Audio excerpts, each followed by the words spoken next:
This is Spunky. And Snarky. And we say, Welcome to the show.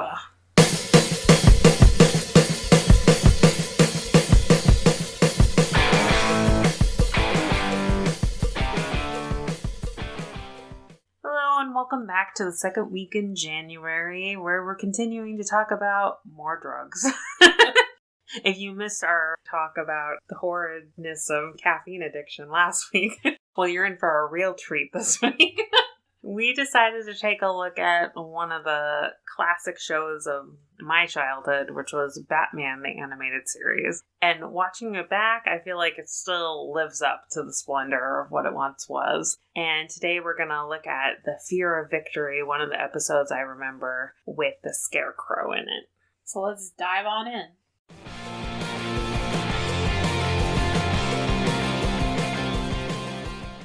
Today we're watching Batman the Animated Series from Season 1, Episode 24, called The Fear of Victory. Batman the Animated Series originally aired on Fox Kids for 2 seasons, from September 5th, 1992 to September 15th, 1995. The series was always praised for its film noir aesthetic, darker tone, and Art Deco style. So after an epic opening instrumental theme, we open up to Gotham State University, where Dick Grayson is in his dorm with his roommate Brian Rogers, and they're watching TV. And the newscaster is doing the sports review and going on about how Brian is doing so good this season and how people are going to be scouting him. Brian's kind of embarrassed, but he's hoping that he'll be able to go pro. The newscaster also talks about how there's been like a rash of athletes like during matches just kind of like getting panic attacks and kind of going crazy. You see this montage of like a boxer like running away from the other boxer in the ring and a tennis player like cuddling in the corner from the ball, and it's just like weird things going on in sports. Then all of a sudden there's a knock on the door and there's a telegram, not a singing telegram like in Clue, sad face, just a regular telegram for Brian. And they open it up and it says, "Dear Brian, best of luck against Tech, and remember, only a fool knows no fear. I'm betting on it. Signed, a fan."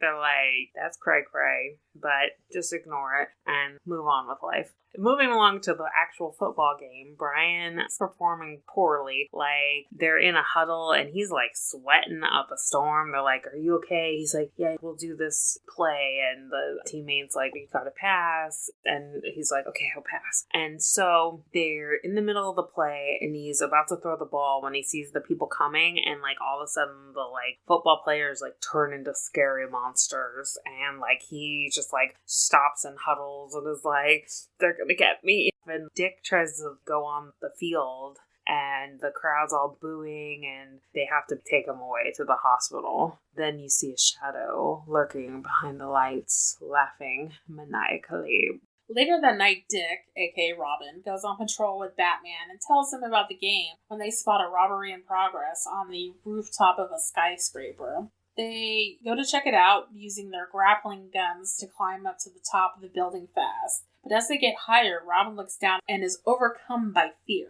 He loses the grip of his rope and almost falls off, but manages to cling to one of the building's columns. Batman reaches the top, but the burglars start to drop down big stone blocks. Can I interject? Because, like, they're using a crowbar to just, like, pop off these, like, big-ass I know, I was thinking the same thing. And at one point, it's, like, the whole damn statue, and it's, like, that probably weighs, like, 2 tons. And, like, that shit ain't attached, like, with some, like, caulk or something. They're, like, it's really just plastic gargoyles, I don't know. One of the blocks knocks Batman off his rope, and he grabs onto a nearby ledge close to where Robin is, and Batman asks Robin for a hand, but he's too scared to move. Another block with a gargoyle on it is thrown at Batman, and he falls off the ledge. Robin yells, "No!" Batman grabs another grappling gun from his utility belt and uses it to save himself, swinging and landing into a woman's apartment. And the woman's just like, "Oh my!" And I love Batman because he's super stoic, but then he kind of like gives her a little smirk before he leaves. The two burglars try to drop another big block with a gargoyle on it to try to kill Robin, but Batman launches a rope that ties the block and the burglars up and pulls the block back on the roof. He then swings and picks up Robin and lowers him back down to the ground. Robin has no idea what happened. All he knows is that he was so scared. Batman decides to check Dick's university room, saying that it is too much of a coincidence that Dick and Brian suffered panic attacks on the same day. He picks up the telegram and discovers that it's coated with a powdery substance. They head back to the Batcave to do some tests. He lets a cat sniff the telegram and then puts a mouse in its cage. The cat hisses at first and then becomes scared. He says that the fear chemical is absorbed through the skin and then is activated by a rush of adrenaline. Batman decides to visit the Professor of Fear, Jonathan Crane, the Scarecrow. So really, he was so excited and then was so scared. Yeah. Legit. Who did these two episodes to tie into each other? Anyway, back at Arkham Asylum, all the crooks are there. You got Joker and Poison Ivy, but there's an attendant who's going to take Crane's food to him, and the attendant's like, oh yeah, I'll take it, you just go on, and then he throws the food in the trash. But then Batman comes out of the shadows, and he's like, what, the Scarecrow's not hungry? I need to go see him. And he grabs the orderly's keys and goes to the cell, and the orderly's like, no, you can't. And he's like, yeah, whatever. So he passes all of the other inmates and gets to the Scarecrow's room where he's sitting in a rocking chair. But then he noticed that the rocking chair is on like an automatic like pulley system that rocks the chair. And he goes inside and takes off the Scarecrow's hat just to find straw. And the Scarecrow's gone. Gone. Girl is gone. I see that one all the time. It fits in most places. Anyway, so we're cut to this place where this bookie's at, and you see this creepy looking dude with a mustache that looks a little funky, but also looks strangely like our telegram guy, going to the bookie and collecting his winnings from the last game. The bookie's like, who are you? And he's like, just call me Lucky. And he's like, you've been winning a lot lately. And Lucky's like, well, I'm lucky. I be so lucky. So Lucky. Leon, the bookie, tells one of his thugs to follow Lucky and like see what's up with this guy. Like he knows something and Leon wants to know it too. So there's like the montage of Lucky walking through the streets and this guy following him. And I really like this scene because the animators did a really good job with light and shadow. So like he's walking through like a building where there's like the light from the window is coming in. But like Lucky has like a white hat, and like when he's in the darkness, only the white hat shows. And then when he's in the like window part, the color comes in. And then when he exits that part, like it's just the hat again. I thought it was really cool. Yeah. So the goon finally confronts Lucky, and he's like, how do you keep winning? Like, what's the deal? And he's like, clearly it's because I'm fixing the games. And he's like, how can you fix like all those different games? And he's like, with this. And he gives the man a telegram. And he opens it, and the telegram just reads, boo. The goon is pissed, like, what is this? And then the Scarecrow reveals himself, shedding his disguise, and, like, it scares the crap out of the goon. Back at police headquarters, we got Commissioner Gordon talking to Batman about the goon who was terrified that they picked up. And Batman talks to him about the sporting events where all these people are coming up afraid. And he's like, there must be a connection to the Scarecrow. And then back at the Batcave, we got Robin, who's trying to overcome his fear, but is having like a rough time. He was trying to walk along this little ridge, but he was not the ravine. I was thinking you said it. Which is sad for him because he comes from an acrobat family, so like to have a fear of height kind of ruins his whole jam. Batman's like, don't worry, it'll wear off eventually and you'll get over it. Suck it up, Robin. Basically. I've noticed Batman's like very stoic in this one. I guess that's how Batman is supposed to be, but when you grew up watching Adam West Batman, you know, it's a little, he's little not very different. empathetic to Robin. But he gives the tough love.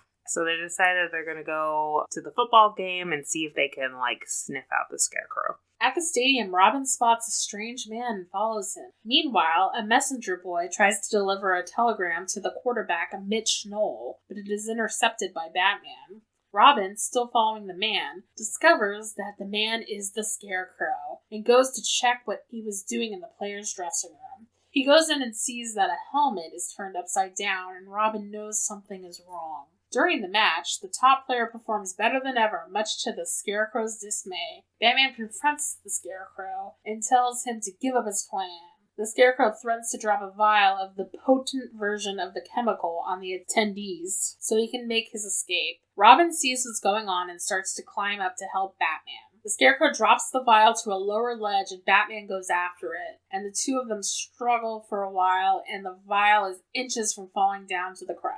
The Scarecrow takes a box of light bulbs and hits Batman on the back with the box. One of the bulbs rolls to the edge of the platform, knocking the vial off the ledge. Bam.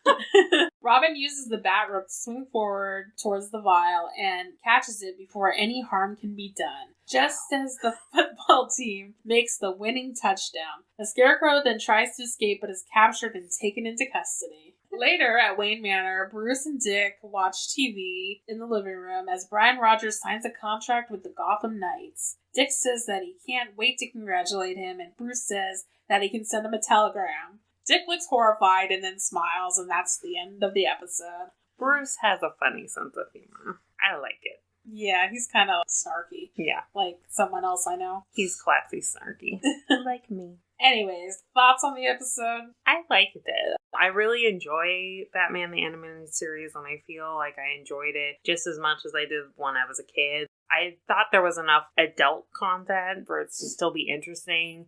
I really enjoyed the animation style. The characters are a little bulky, like they have the square shoulders and stuff. I like the squareness of a lot of the buildings and just how it's very Art Deco, and it just has a really cool noir ambiance to it that makes it very interesting. Yeah, it has that whole 20s vibe with the art style too. It reminds me of The Rocketeer. Do you remember that Disney movie? Mm-hmm. It had that same kind of art style in the posters and stuff. And I like the fact that they were going with an older era, that they stuck with that the football helmets were old style football helmets, yeah. and all the football gear was very old style leather helmets, which added a little something extra that they didn't necessarily need to do, but was still appreciated because it kept with the concept. Yeah, I agree. The animation's gorgeous in this, and I like the darker tone. I've always loved Batman, we've talked about that in the past, and I watched the crap out of this as a kid. It was always on after school.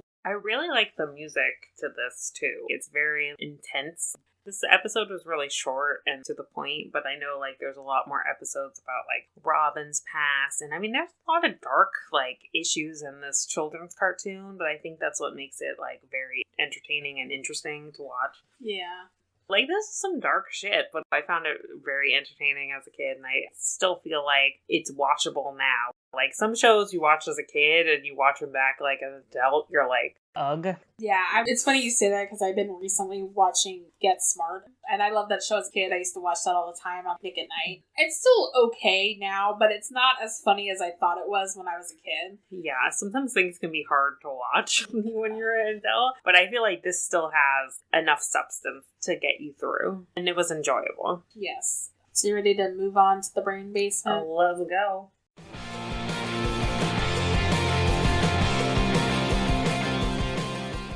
Alright, welcome to the Brain Basement, where today we're going to talk about dreams, nightmares, and other things. Yeah, we've kind of talked about our fears before, so we thought we'd talk about other things.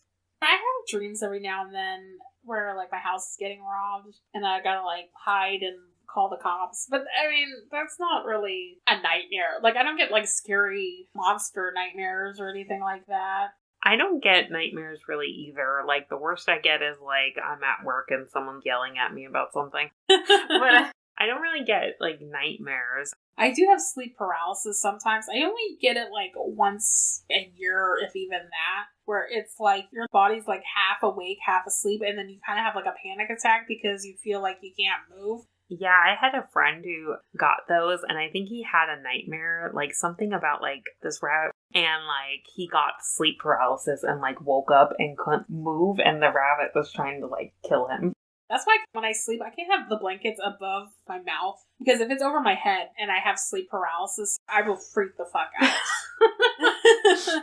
Yeah, but then I do occasionally get like the vivid NyQuil dreams. Oh god, yeah. NyQuil makes you sleep good, so sometimes it has alcohol in it. Sometimes I have these really vivid dreams when I'm taking NyQuil because I have a cold. It's weird because sometimes it's like the colors are very vivid. One time I had this dream and it started off all like animated. It was basically in the Dragon Ball Z universe, don't ask me, during this like tournament that's in the anime. So everything was animated and there was like a pagoda and there was like a drainage thing on the pagoda and there was a string coming out of it and I pulled the string and next thing I know I like open a curtain and I'm like under a desk and now it's like black and white but it's real life and I'm in like a hospital and it was creepy. So it's weird that like things can shift that easily. Yeah. I had a really funny one that I still laugh about. My dad died, it's almost 2 years now, and often comes to me in my dreams. When the pandemic first started, I had a dream that he wanted me to teach him how to use Zoom so he could have a meeting with his work, which cracks me up because no longer is he around, but his work folded like shortly after he got sick, so they're not around either. So I always think about that and I laugh. I can't even imagine him trying to learn Zoom. I've never even used Zoom, so I don't even know how I'd teach him to use Zoom. It's not that difficult. But I know, I'm sure I could figure it out, but it's just funny regardless. Yeah. Yeah, so that's some crazy dreams. I'm not really claustrophobic, but I get dreams where I'm like stuck in some place and like I can't get out, and that freaks me out. I've never had that. The only thing I've really gotten is like sometimes when you're waking up and you feel like you're falling out of bed and then you have to jump. I get that too sometimes. Like you feel like you're falling and then you jump back. The other night I was having a dream and then something in the dream startled me and that woke me up. Those are the worst too. Yes, nightmares suck. But then you always get good dreams too. And we have some songs about dreams in the music spotlight.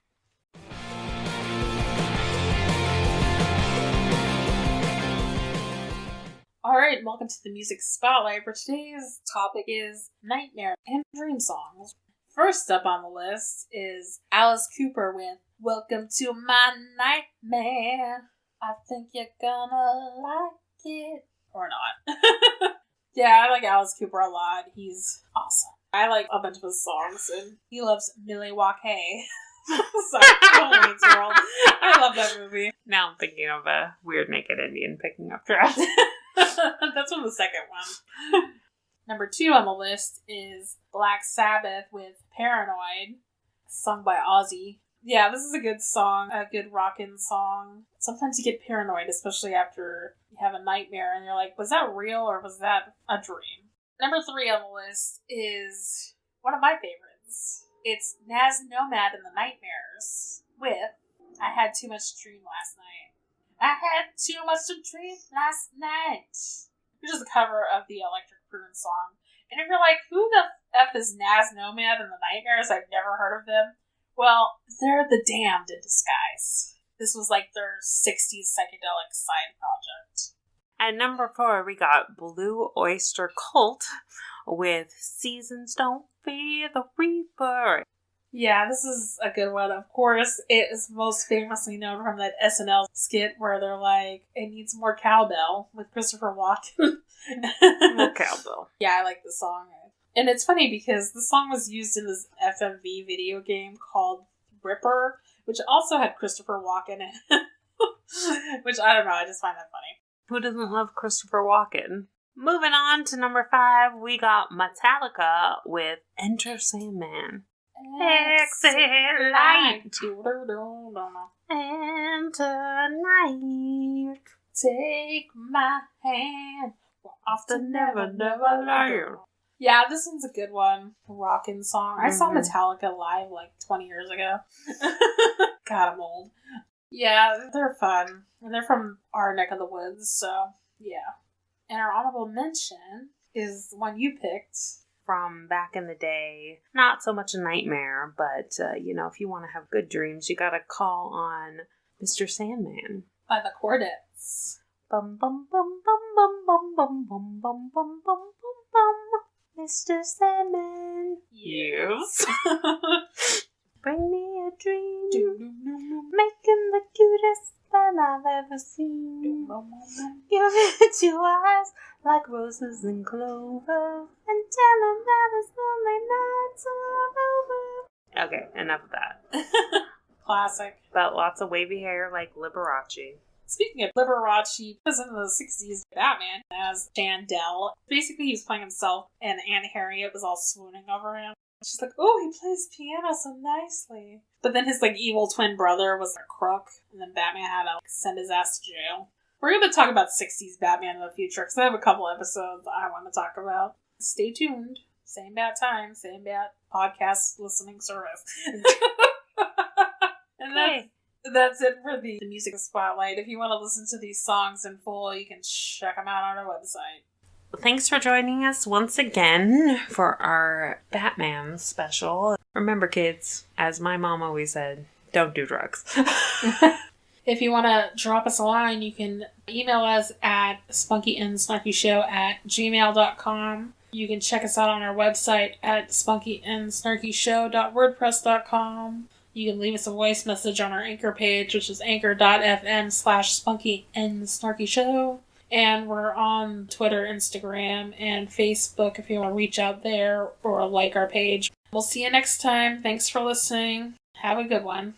Peace. Bye.